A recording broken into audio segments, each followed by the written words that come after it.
Hello students, कैसे हैं आप लोग। हम लोग कर रहे हैं फाइनल अकाउंट और ये है वीडियो लेक्चर नंबर 3। इससे पहले के लेक्चर में मैंने आपको basic concepts of financial statement या फाइनल अकाउंट समझाया है।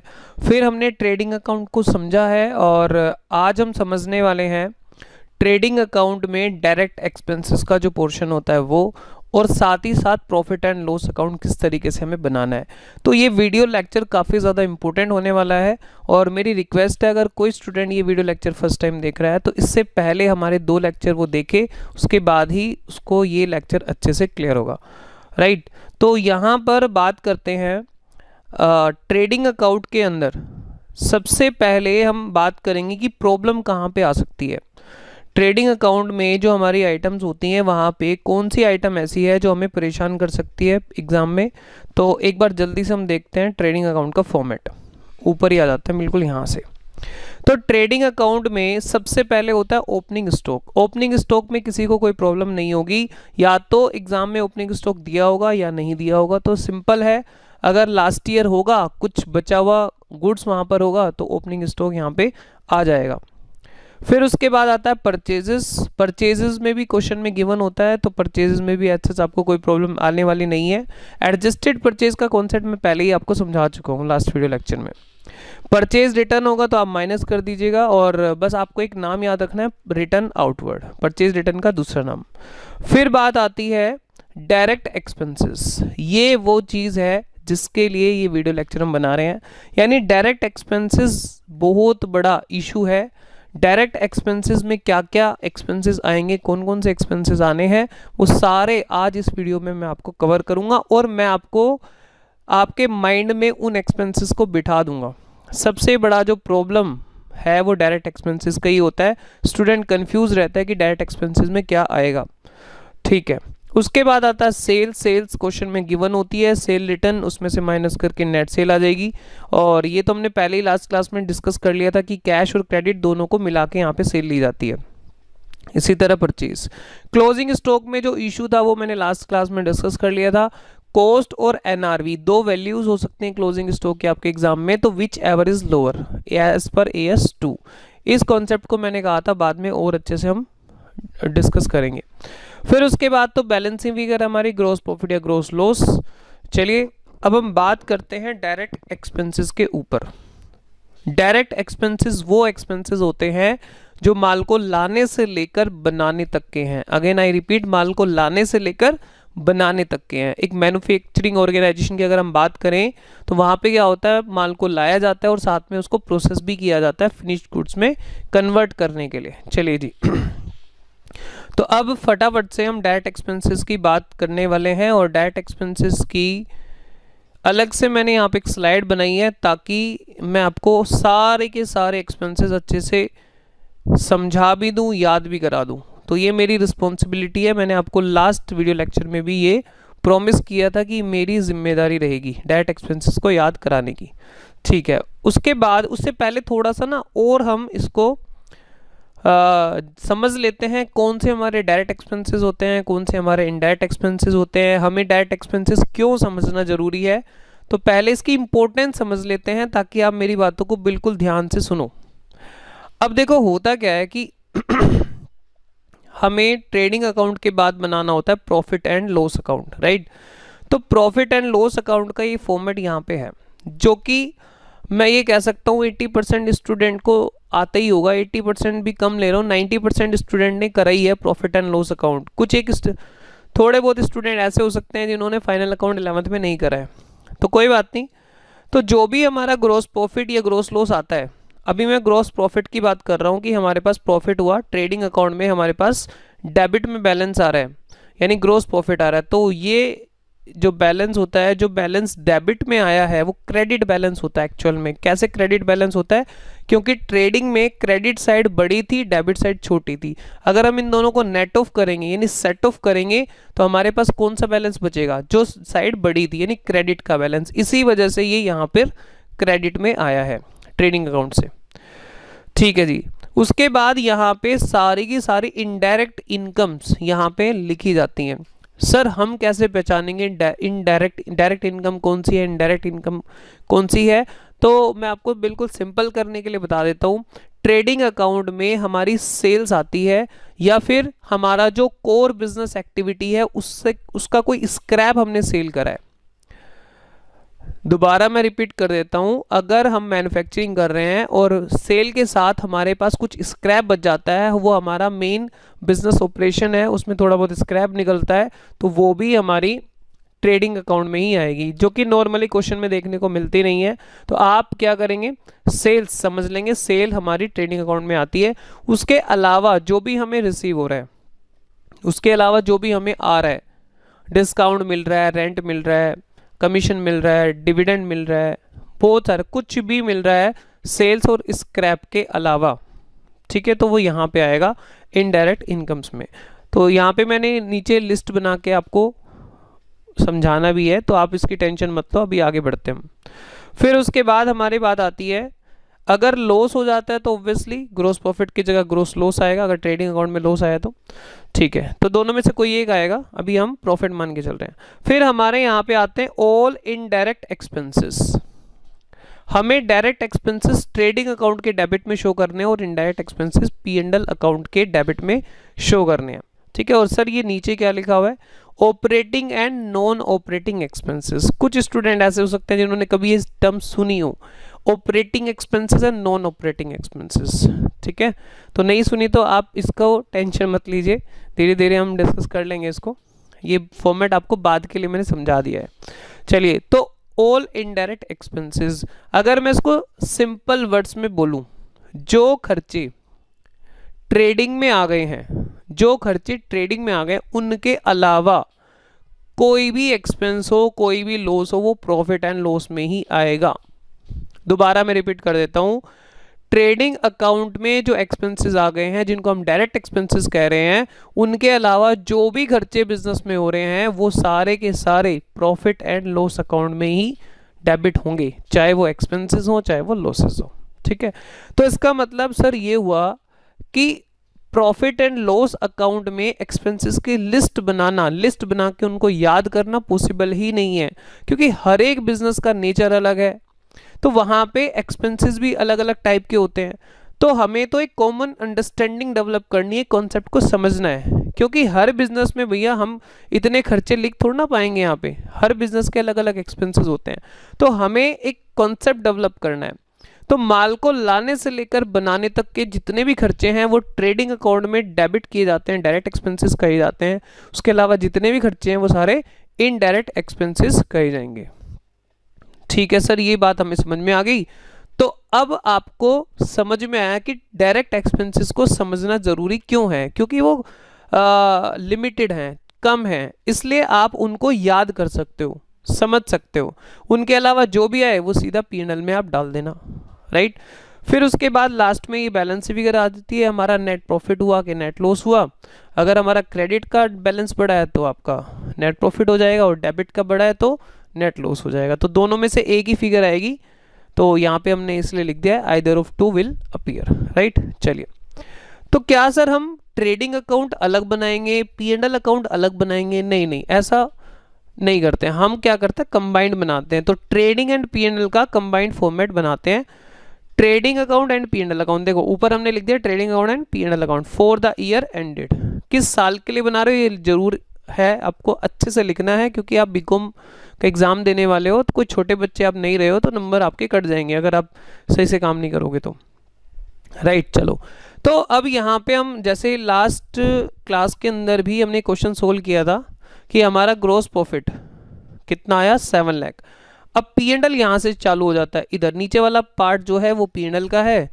तो एक बार मैं आपको थोड़ा सा बस बता देता हूँ, मान लो इसमें मैं कुछ इनकम भी डाल लेता हूँ, इनडायरेक्ट इनकम। इसको डिटेल में हम डिस्कस करने वाले दोनों ही चीज़ों को, इनडायरेक्ट एक्सपेंसेस को भी, इनडायरेक्ट इनकम को भी, और डायरेक्ट एक्सपेंसेस को भी, अभी थोड़ी देर बाद। इनडायरेक्ट इनकम्स, तो लेट्स से 2 लाख रुपीज़ की हमारी इनडायरेक्ट इनकम है। तो ये हमारा टोटल हो गया जी 7 + 2 9 लाख, और 9 लाख में से हमारे लेट्स से 6 लाख के इनडायरेक्ट एक्सपेंसेस हैं। यानी जो हमारे ट्रेडिंग के एक्सपेंस थे उनके अलावा, इसको हम नॉर्मली बोल देते हैं ऑफिस एडमिनिस्ट्रेशन के जो एक्सपेंसेस हैं वो। तो यहाँ पर आ गया आपका प्रॉफिट। सर यहाँ पे भी लॉस आ सकता है क्या? बिल्कुल आ सकता है, हमारे एक्सपेंसेस ज़्यादा हैं और हमारे पास ये जो ग्रॉस प्रॉफिट है वो कम है, या इनकम दोनों मिला के कम है एक्सपेंसेस से, तो फिर ग्रोस लॉस आएगा, क्रेडिट में बैलेंस आ जाएगा।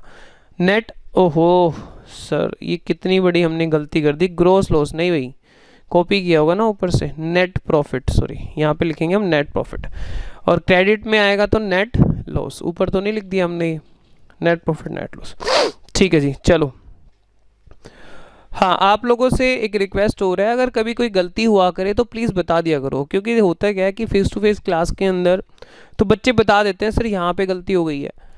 आप, मेरे को कैसे पता लगेगा? क्योंकि मेरे को वीडियोस में गलत हो गया है कोई पार्ट, क्योंकि देखो इतना टाइम नहीं होता कि वीडियोस दोबारा हर एक चीज़ चेक की जाए। तो आपसे रिक्वेस्ट यही है, तो नीचे कमेंट बॉक्स में कमेंट करके ज़रूर बताएं कि यहाँ पर ये गलत हो गया है, ताकि मैं उसका अच्छे से रिप्लाई कर पाऊँ, बच्चों को कोई कन्फ्यूज़न ना रहे। राइट, चलिए अब देखो डायरेक्ट एक्सपेंसेस, इनडायरेक्ट इनकम को समझना मुश्किल नहीं था। सेल और जो हमारा कोर बिजनेस एक्टिविटी है उससे जो स्क्रैप निकला उसको बेच दिया तो ट्रेडिंग में आएगा, उसके अलावा है तो कहाँ आएगा? आपका P&L अकाउंट में। ठीक है, क्रेडिट साइड पे। तो अगर हम इसको देखें तो यहाँ पे मैं दिखा भी देता हूँ, क्रेडिट साइड की बात कर रहे हैं हम, क्रेडिट साइड की। तो अगर देखा जाए तो ट्रेडिंग में क्रेडिट साइड और P&L की क्रेडिट साइड, ट्रेडिंग की क्रेडिट साइड, P&L की क्रेडिट साइड।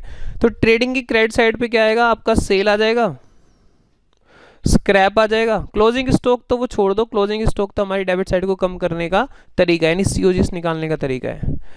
ये दोनों आपके आ जाएंगे आपके ट्रेडिंग अकाउंट में, और उसके बाद जितना जो भी आपको मिल रहा है, कमीशन मिला, रेंट मिला, डिस्काउंट मिला, इंश्योरेंस क्लेम रिसीव हुआ, profit on sale of fix asset, sale of newspaper, रद्दी हमने बेची उसको, उससे कुछ पैसा आया, इंटरेस्ट मिला, डिविडेंड मिला, इन शॉर्ट आप ये कह सकते हो, उसके अलावा जो भी आया यहाँ पे आ जाएगा, बात खत्म। ठीक है, एनी अदर इनकम। चलिए, तो क्रेडिट साइड पे कोई झमेला नहीं है, झमेला है डेबिट साइड पर। तो कौन से एक्सपेंसेस हमारे ट्रेडिंग में आएंगे, कौन से एक्सपेंसेस हमारे प्रॉफिट एंड लॉस अकाउंट में आएंगे, तो आप ट्रेडिंग के सीख लो, उसके अलावा जितने भी हैं सारे के सारे P&L अकाउंट में। ठीक है सर, सिखाओ ना सिखाओ, इतनी देर से बातें करे जा रहे हो, सिखा नहीं रहे हो। अब देखो मैं यहाँ पे मैंने यहाँ पे ना मिक्स खर्चे लिखे हैं, मिक्स लिख रखे हैं, तो आप अपना एक बार टेस्ट लेना, अभी मैं समझाने के बाद समझाऊंगा, उसके बाद एक टेस्ट लेंगे हम कि आपको कितने एक्सपेंसेस समझ में आए। मैंने मिक्स लिख रखे हैं, आपको अलग अलग करने, कितने डायरेक्ट हैं कितने इनडायरेक्ट हैं। चलो जी, आ जाओ अपनी चार्ट की तरफ। तो यहाँ पर आपको 99% डायरेक्ट एक्सपेंसेस कवर हो जाएंगे, फिर भी सेफ साइड के लिए मैं अपने पास 1% मान के चलता हूँ कि अगर कुछ बच भी जाए तो इस चार्ट में आप ऐड कर लेना। ठीक है, चलो तो यहाँ पे देखो मैं पूरा एक बार पूरी स्टोरी बता देता हूँ, ये क्या है,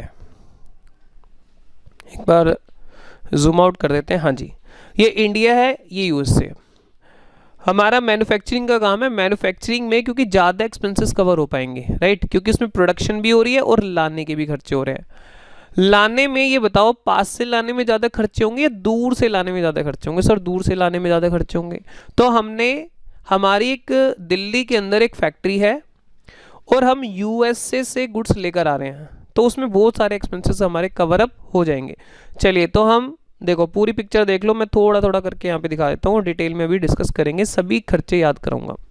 तो ये हमारा इंडिया है, आपको दिखाई दे रहा होगा, और एक्सपेंसेस अभी दिख नहीं रहे होंगे, मैं दिखाऊंगा धीरे धीरे, जूम कर करके दिखाऊंगा। चलो, और ये USA है।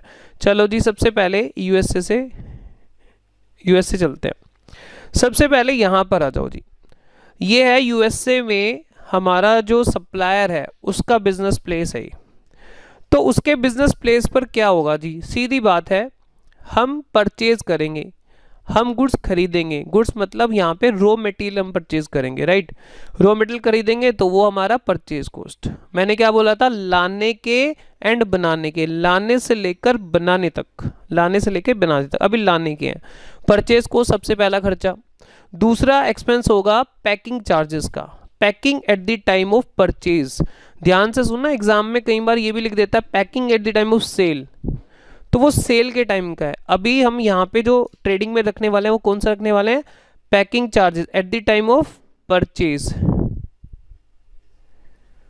टाइम ऑफ परचेज, परचेज के वक्त की पैकिंग यहाँ पे लेंगे, ठीक है। क्योंकि देखो हम उसको बोलेंगे ना भैया हिंदुस्तान लेके माल जाना है तो इसकी अच्छे से एक वुडन पैकिंग कर दो आप, वो कहेगा ठीक है सर एक्स्ट्रा चार्जेस लगेंगे, ओके हम क्या देते हैं, दे देंगे, वो क्या प्रॉब्लम है। फ्रेट इनवर्ड, अब क्योंकि गुड्स हमारे पास आ रहा है, दिल्ली में आ रहा है, कहाँ से आ रहा है, यूएस से आ रहा है, तो इनवर्ड, इनवर्ड तो वहाँ पे ये जो गाड़ी है, ये ट्रक, ये जो भी गाड़ी है, ट्रक बोल दो इसको, कुछ भी बोल दो, ये गाड़ी कहाँ पे लेके जाएगी गुड्स, ये जाएगी पोर्ट पे, यूएसए के पोर्ट पे ये गुड्स लेकर जाएगी। तो यहाँ पे आप देख लो ये यूएसए का पोर्ट है, यहाँ पे पोर्ट, तो ये गाड़ी यहाँ पे यहाँ से जाएगी तो ये सर्विस लेगी, तो भाई ये सर्विस के जो चार्जेस हैं जो हमने उसकी सर्विस लिया वो भी हमें ही देने पड़ेंगे। तो याद करो सबसे पहले गुड्स खरीदा, रॉ मटेरियल खरीदा, उसको पैक कराया, खरीदने के packing at the time of purchase, फिर हम उसको उस प्लेस ऑफ बिजनेस से पोर्ट तक लेकर आए, यूएसए के पोर्ट तक लेकर आए, तो उसके खर्चे क्या बोल देंगे हम, फ्रेट इनवर्ड, इनवर्ड मतलब हमारे पास माल आ रहा है, राइट। यहाँ पे हो सकता है हमने कुछ लेबर की भी कुछ सर्विस ली हो, तो लेबर चार्जेस भी आ सकते हैं जिसको हम वेजेस कहते हैं, ठीक है, तो वेजेस भी यहाँ पे आ सकती है। मैंने हालांकि वेजेस आगे कवर करी है तो इसलिए मैं यहाँ पे नहीं लिख रहा हूँ। फिर उसके बाद हम पहुँच गए यूएसए के पोर्ट पर। सर यूएसए का पोर्ट ज़रा दिखाओ ना, ध्यान से अच्छे से मैं दिखाओ ना, हमने पोर्ट देखा नहीं कभी, ठीक है, मैंने इसलिए यहाँ पे इमेज डाली थी कि आपको मैं दिखा पाऊँ। लो जी बड़ा कर देता हूँ, आप आराम से देखो जी, पोर्ट पे ऐसे काम रहता है, देख रहे हो, चलो मैं और बड़ा करके दिखाता हूँ, ध्यान से देखो, देखो यहाँ पे ट्रक आ रहे हैं ना, हमारा यहाँ पे ट्रक पहुँच गया है, पोर्ट के ऊपर ट्रक पहुँच गया और यहाँ से शिप के अंदर माल लोड होने वाला है, ठीक है, यूएसए पोर्ट से। चलो इसको छोटा करते हैं अब। तो फिर यहाँ पे पोर्ट पे अब देखो क्या हो सकता है, बाई एयर भी गुड्स आ सकता है और शिप के थ्रू भी आ सकता है। अगर एयर के थ्रू आ रहा है तो एयर फ्रेट लगेगा, क्या बोलेंगे हम उसको, एयर फ्रेट, राइट। चलो और यहाँ पे इसलिए हमने यहाँ पे लिख दिया है शिपिंग एंड हैंडलिंग चार्जेस, अगर शिप के थ्रू माल आ रहा है तो शिपिंग एंड हैंडलिंग चार्जेस होंगे उसके लाने के, और अगर बाई एयर आ रहा है तो एयर फ्रेट लिखा होगा क्वेश्चन में। और रास्ते का इंश्योरेंस, ट्रांजिट इंश्योरेंस, रास्ते का इंश्योरेंस, ठीक है। तो सारे के सारे एक्सपेंसेस को अभी याद करना है। सबसे पहले हमने खरीदा, परचेज कॉस्ट, फिर पैक कराया, पैकिंग के खर्चे, फिर वो यूएस पोर्ट पर लेकर आए, फ्रेट इनवर्ड, उसके बाद एयर, बाई एयर से लेकर आएंगे तो एयर फ्रेट, और अगर हम शिप के थ्रू लेकर आएंगे तो शिपिंग एंड हैंडलिंग चार्जेस, और रास्ते में क्योंकि रास्ते में गुड्स डैमेज हो सकता है, कोई भी प्रॉब्लम आ सकती है, तो ट्रांजिट इंश्योरेंस, रास्ते का इंश्योरेंस, राइट। तो इतने एक्सपेंसेस आपको याद हुए, कोशिश करो याद हो जाएंगे। चलिए उसके बाद यहाँ पे हम पहुँच गए हैं इंडिया के पोर्ट पर। देखो ध्यान से, इंडिया के पोर्ट पर, सर इसको भी जूम करके दिखाओ। लो भाई मैं जूम करके दिखा देता हूँ, तुम्हें पोर्ट देखने का बड़ा ही शौक हो रहा है। लो इस तरह से होता है पोर्ट, देखो यहाँ पानी दिख रहा है आपको, ये पानी वानी दिख रहा है, और यहाँ पर शिप आता है और यहाँ से अनलोड इस तरह से हो जाता है, राइट। और आप अगर देख पा रहे हो ध्यान से, यहाँ पे देखो ट्रक, इधर दोबारा देखो, शिप आएगा यहाँ पे अनलोड होगा, और उसके बाद यहाँ पे ट्रक से हम यहाँ पे अपने बिजनेस प्लेस में लेकर आएंगे। चलिए तो ये इंडिया के पोर्ट पे आ गया, तो अब यहाँ पे पोर्ट पे क्योंकि देखो इतना बड़ा स्पेस है तो यहाँ पे गुड्स आ जाता है, तो हम वहाँ पे जो अथॉरिटी है वो अथॉरिटी उसको मैनेज करती है, इधर उधर से संभाल के रखती है, तो पूरे के पूरे सिस्टम को मैनेज करने के लिए अथॉरिटी है। तो यहाँ पे हम बोलेंगे डॉक चार्जेस, वहाँ पे हमें डॉक चार्जेस देने होते हैं, राइट। फिर उसके बाद है कस्टम ड्यूटी। इंडियन गवर्नमेंट कहती है कि भाई आप बाहर से गुड्स लेकर आए हो तो हमें टैक्स पे करो। इंडिया में गुड्स आपको बनाने चाहिए थे, है ना, बाहर भेजना चाहिए था ताकि फॉरेक्स आए, लेकिन आप बाहर से गुड्स लेकर आ रहे हो, और इससे क्या होगा, बाहर से गुड्स लेकर आओगे तो हमारे यहाँ से करेंसी बाहर जाएगी, राइट। तो इसलिए क्या होगा यहाँ पे, यानी हमारे फॉरेक्स रिजर्व कम होंगे, तो यहाँ पे हमें आपको कस्टम ड्यूटी देनी पड़ेगी। अगर सर हम एक्सपोर्ट करते तो एक्सपोर्ट करने पर गवर्नमेंट हमें रिवॉर्ड देती है, बहुत कम ऐसे गुड्स हैं जिस पे एक्सपोर्ट ड्यूटी गवर्नमेंट लगाती है, उससे हमारा फॉरेक्स रिजर्व बढ़ता है। तो इंपोर्ट पे हमेशा गवर्नमेंट एक रिस्ट्रिक्शन लगाने की सोचती है कि भाई कम से कम लोग इंपोर्ट करें, इंडिया में बनाने की कोशिश करें, राइट। चलिए तो यहाँ पे कस्टम ड्यूटी या import duty, right. Indian port पे आने के बाद दो चीज़ें हैं, एक तो जो आप वहाँ पे सर्विसेज यूज़ कर रहे हो क्योंकि आपका गुड्स आके वहाँ पे उतर गया है तो डॉक चार्जेस आपको देने पड़ेंगे। फिर आपको गवर्नमेंट को इम्पोर्ट ड्यूटी या कस्टम ड्यूटी देनी पड़ेगी। बिल ऑफ एंट्री एक वर्ड आता है, इसके लिए फाइल होती है, ये टेक्निकल वर्ड में मत जाओ, ठीक है।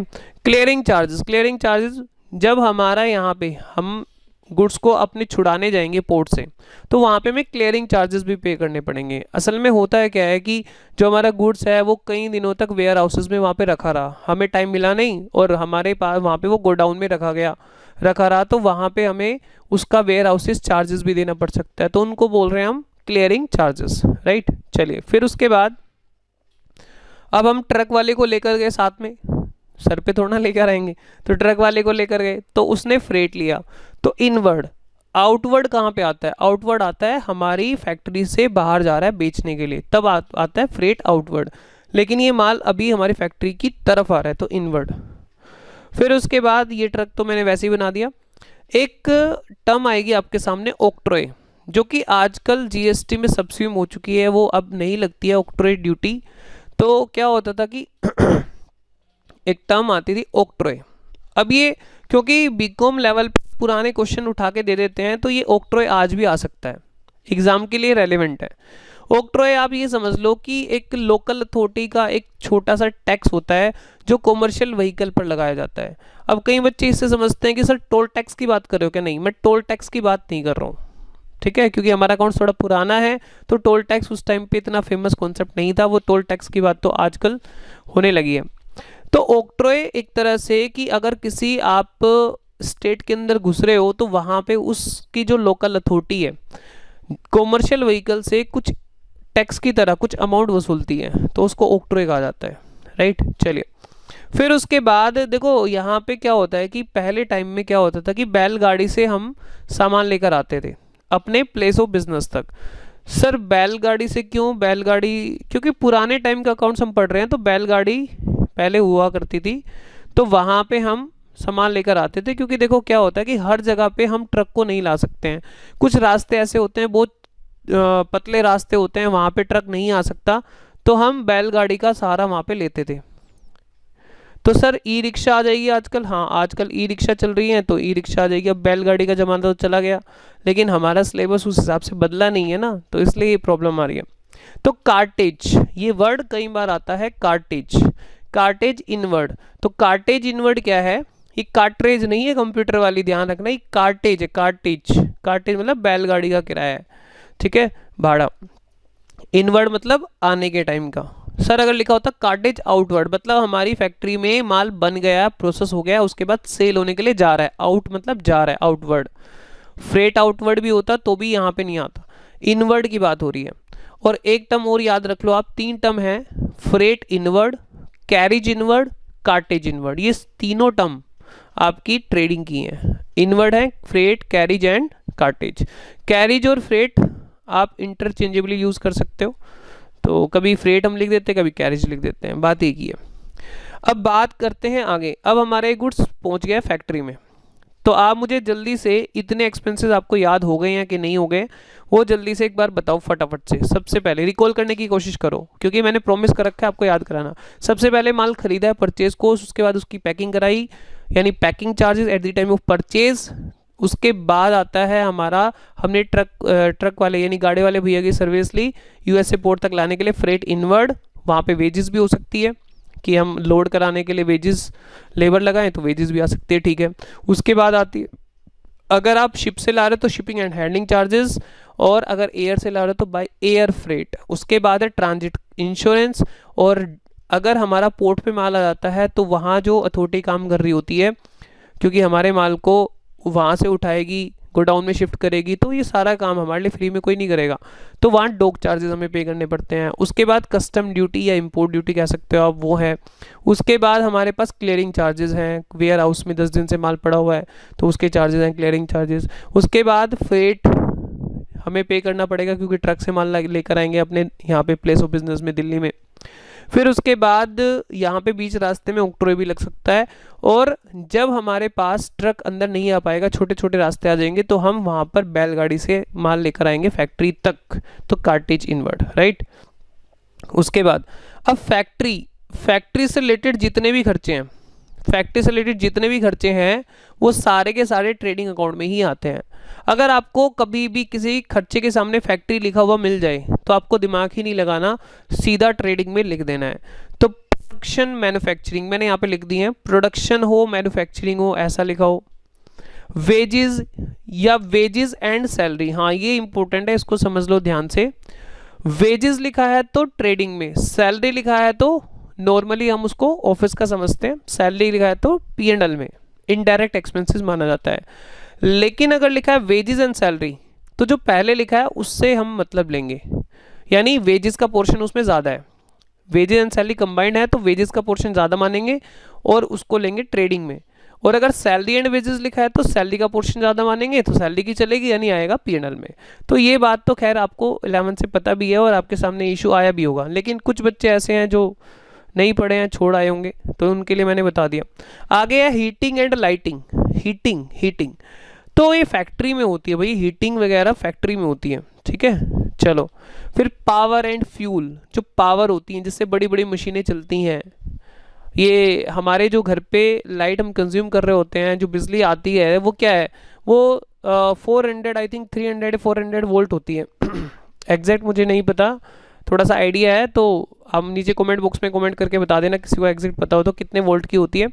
और जो मशीनों को चलाती है वो 11,000 वोल्ट, बड़ी बड़ी मतलब पावर होती है, एक तरह से उसको पावर बोलते हैं। अगर आप कभी गांव में जाते हैं तो आपने देखा होगा ट्यूबवेल जो होती है ना, ट्यूबवेल, वो भी उसके लिए भी पावर चाहिए होती है, यानी उसके लिए छोटी मोटी लाइट से काम नहीं चलेगा, तो ठीक है।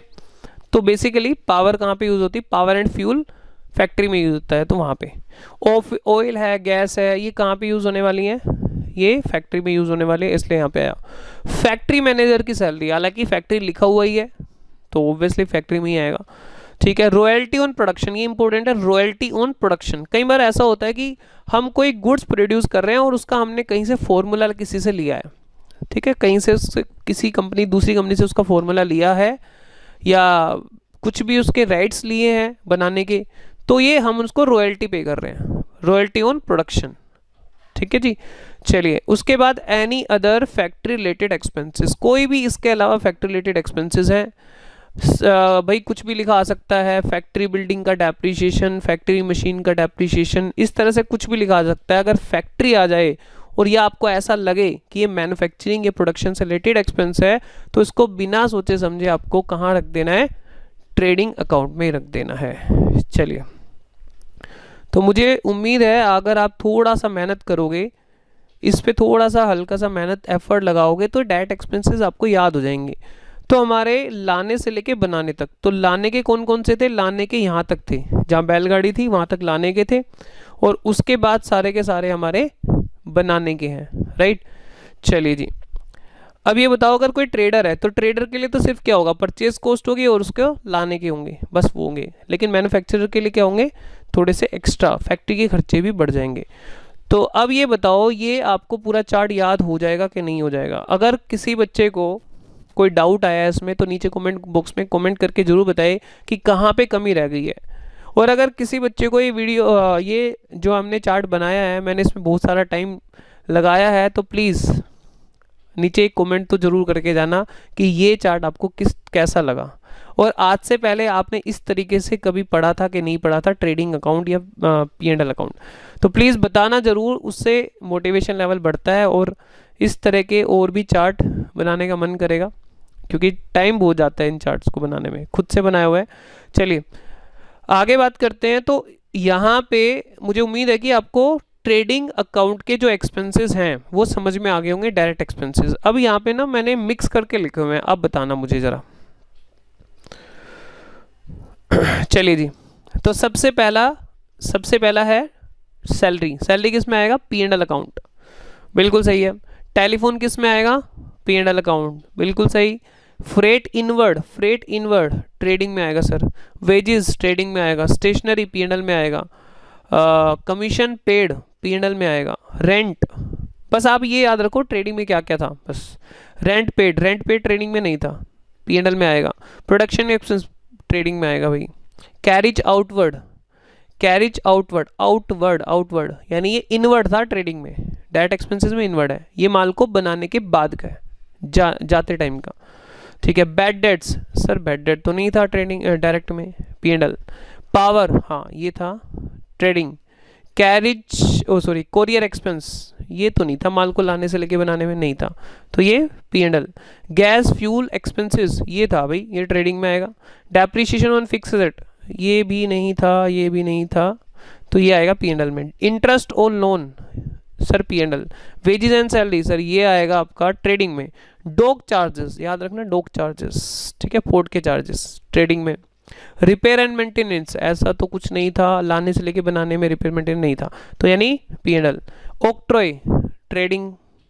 Clearing charges trading. Advertising P&L। Freight outward मतलब लाने से बनाने के बाद का है, जाते टाइम का, तो P&L। कार्टेज इनवर्ड, बैलगाड़ी का किराया आने का, trading. Cartage outward P&L। Heating and lighting, heating trading. Electricity expense, ये आएगा आपका माल से लाने से बनाने तक का नहीं है, तो ये आएगा आपका P&L में। Loss by fire, sir P&L में। अच्छा ये बताओ मुझे, इनके अलावा और एक्सपेंसेस नहीं हो सकते क्या? बहुत सारे एक्सपेंसेस हो सकते हैं यार, आप खुद सोचो कि एक्सपेंसेस की कोई लिस्ट बनाना पॉसिबल है क्या? लिस्ट बना ही नहीं सकते। हाँ, हम ये कोशिश जरूर कर सकते हैं जितने डायरेक्ट एक्सपेंसेस हैं उनको हम अच्छे से समझ लें और याद रख लें। उनके अलावा जितने भी खर्चे आए, जो भी आए, सब P&L के डेबिट साइड में, जो भी लॉस भी आए, खर्चे भी, सब P&L के डेबिट साइड में। मुझे उम्मीद है आपको बातें कुछ क्लियर हुई हैं। अगर आपको बातें कुछ क्लियर हुई हैं और आपको मेरा पढ़ाया हुआ समझ में आ रहा है, अच्छा लग रहा है, तो नीचे कमेंट बॉक्स में कमेंट करके ज़रूर जाइए और थोड़ा मोटिवेशन लेवल बढ़ाओ यार, तभी मन करता है वीडियोस बनाने का। ओके फ्रेंड, मिलते हैं नेक्स्ट वीडियो में। Till then take care, bye bye.